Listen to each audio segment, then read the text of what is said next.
We have the reason why WWE's newest signing turned down All Elite Wrestling, and we have an update on the possible AEW return of CM Punk. But first, let's get to the quickfire headlines as a brand new title match has been added to next week's episode of AEW Dynamite, which will be the promotion's first show of 2023. After Darby Allin came to the aid of Wardlow after his failed attempt to win the TNT Championship this week, Samoa Joe will now put his title on the line against Darby. The match goes down on the January 4th edition of Dynamite, a show which will also see the introduction of All Elite Wrestling's new presentation, including a new set and graphics, in order to freshen up the product this new year. Mercedes Varnado, the former Sasha Banks, is currently in Tokyo ahead of her reported appearance at Wrestle Kingdom 17 on January 4th, where she is expected to make her New Japan Pro Wrestling debut. Takaaki Kidani, the CEO of New Japan and Stardom's parent company Bushi Road, would speak with Yahoo Sports ahead of the upcoming show, where he was asked about a possible appearance from Mercedes on January 4th, something he refused to rule out, and he would say, there is a possibility that she will come to the Tokyo Dome.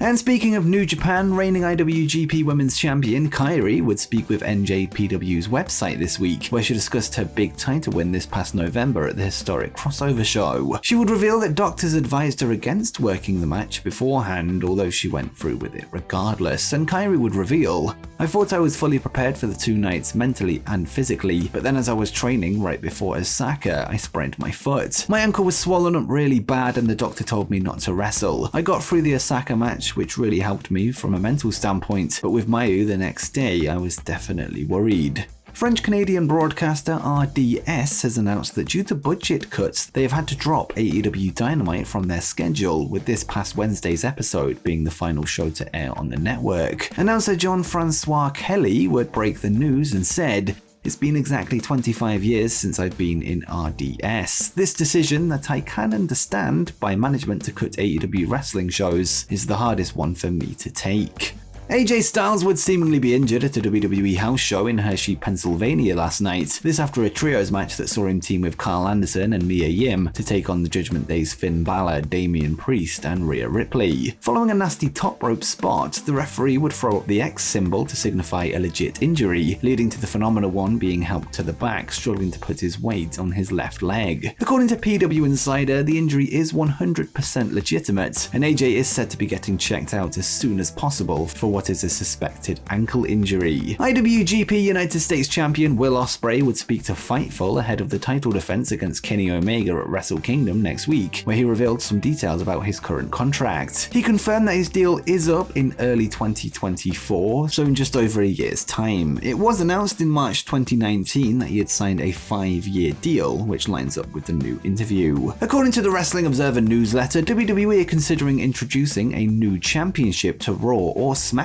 depending on which brand Roman Reigns ends up on this year. However, the report would rule out the belt being introduced in the expected Seth Rollins versus Drew McIntyre or Cody Rhodes match at WrestleMania, and notes, there remains a lot of talk of creating a second title for Raw or SmackDown if they switch brands with Reigns or if someone beats Reigns in 2023. But I've been told the story going around of that title being created with Rhodes, Rollins or McIntyre on night 1 of Mania this year is not the plan as of this week. Earlier this month, it was confirmed that William Regal will be leaving AEW in order to make his return to WWE, where he will work as a vice president behind the scenes. Regal would take to Twitter today to confirm that yesterday was his last day under AEW contract, with him having some parting words for his former colleagues and employer, and he would say, yesterday was my last official day with AEW. I'd like to thank Tony Khan, Megan, and all the hardworking crew. Contrary to people who've never spoken to me or have their information from people who don't know me or are trying to make themselves noticed, I had a lovely time working there. Lots of talented wrestlers and lovely people to work for. To my fellow Blackpool Combat Club members, it was a special, albeit brief few months, but it cemented our already strong friendship. To everyone there, thank you for welcoming me. Best wishes.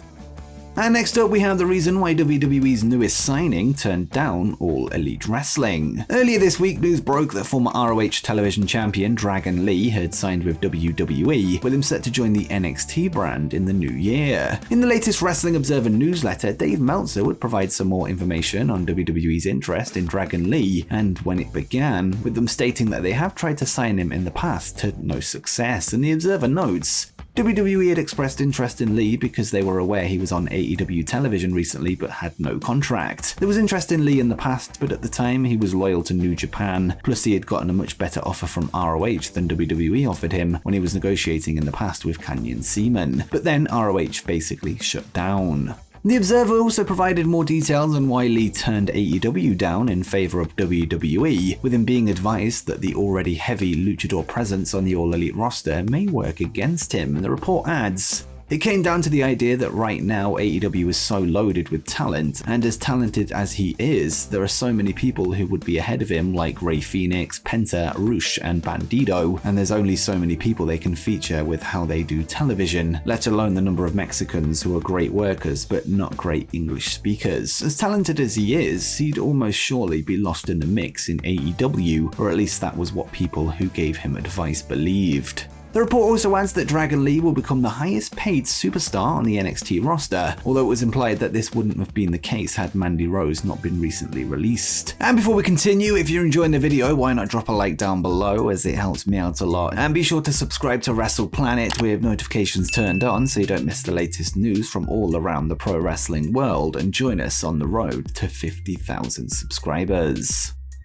Next up, we have an update on the possible AEW return of CM Punk. Earlier this week, AEW's Dax Harwood would host the first episode of his new podcast, FTR with Dax Harwood, where the AEW career and Dax's friendship with CM Punk was discussed. The reigning IWGP Tag Team Champion would call for CM Punk and the Elite to put their past behind them in order to work together in a feud that could, quote, change the course of professional wrestling for a very long time. This, of course, after the two camps were caught up in a backstage altercation after the All Out pay-per-view. CM Punk himself would then respond to the plea, implying on Instagram that this was the obvious course of action, with him agreeing with Harwood's sentiments. Following the recent talk of the potential AEW return of Punk and a subsequent feud with Kenny Omega and the Young Bucks, the Wrestling Observer has released a story regarding the straight-edge superstar and a promise that was made to the AEW locker room following the incident. The report notes that Chris Jericho has told Dave Meltzer, just kidding, an anonymous source has told Dave Meltzer that Chris Jericho and other top talent told the AEW locker room that they would make sure Punk is not brought back to the promotion. It has previously been reported that Jericho called Punk a locker room cancer after the brawl and a detriment to the company. This newest story comes just days after Dax Harwood's plea to work together, with it clear that not everyone agrees. Whilst the decision remains up to Tony Khan and of course Punk himself, Jericho's stance on the situation is becoming much clearer, with the two men having a history of disagreements throughout their career, even in WWE, heat that doesn't appear to be cooling down. With that said, there are individuals in the company that would be open to a CM Punk return, namely Ricky Starks, FTR, Powerhouse Hobbs, and many others, that have praised him throughout his time with the company, meaning the situation is still very much up in the air. And before you go, make sure you check out the 10 hottest free agents in wrestling today.